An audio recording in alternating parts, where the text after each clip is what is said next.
From Washington, this is VOA News.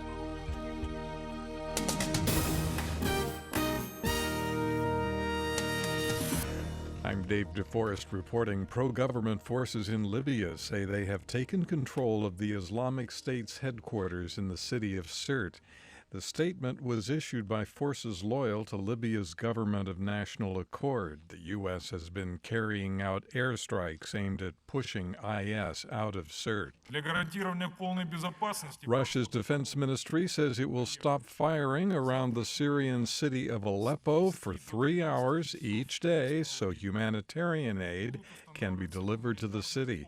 Russia made the announcement Wednesday saying the humanitarian windows would run from 10 a.m. to 1 p.m. local time starting the following day.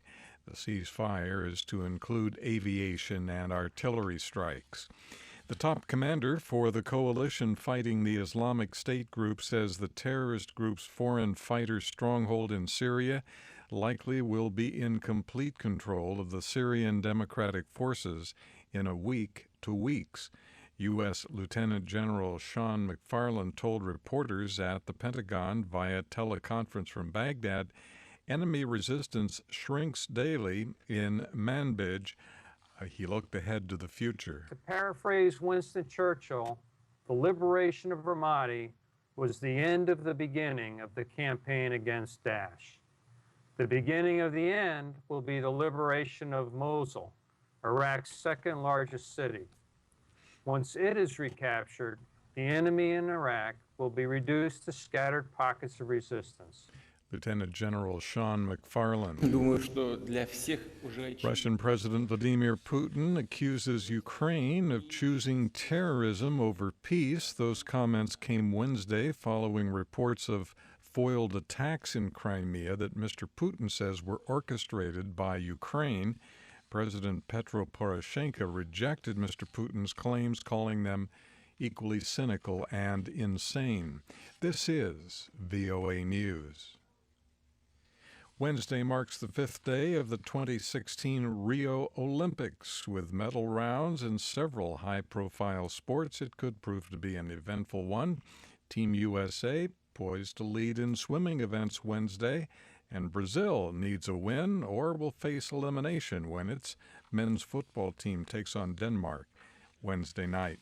Here's the latest on the U.S. presidential campaign. Democrat Hillary Clinton campaigned Wednesday in Iowa, where she stressed her commitment to helping small businesses.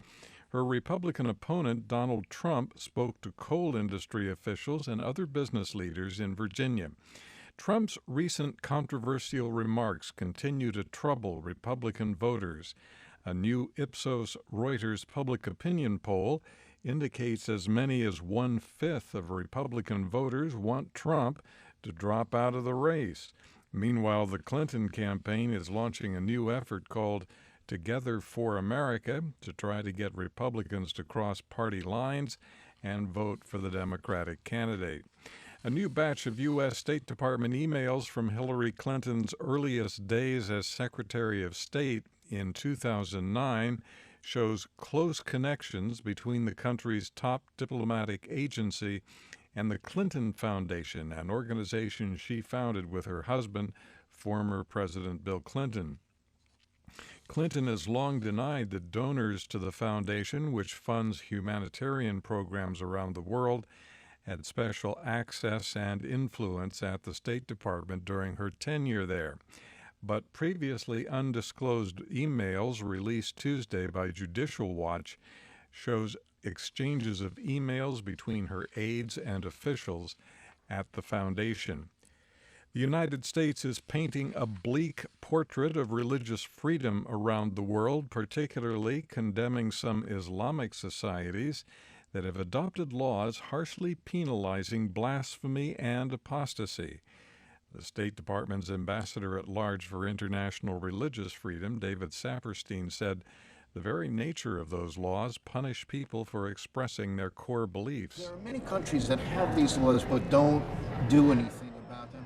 Pakistan is fairly vigorous about arresting people and holding them in jail for long periods of time, and punishing them for blasphemy. David Saperstein. Leaked reports published Wednesday are detailing more than 2,000 allegations of sexual assault, child abuse, and attempted self-harm at Australian detention centers on the island of Nauru. More than half of the incident reports published by the Guardian Australia newspaper involve alleged assaults against children, who make up about 18% of the detainees. Australia's Prime Minister Malcolm Turnbull said authorities would examine the material to see if there are any complaints there or issues that were not properly addressed. From the VOA News Center in Washington, I'm Dave DeForest. That's the latest world news from VOA.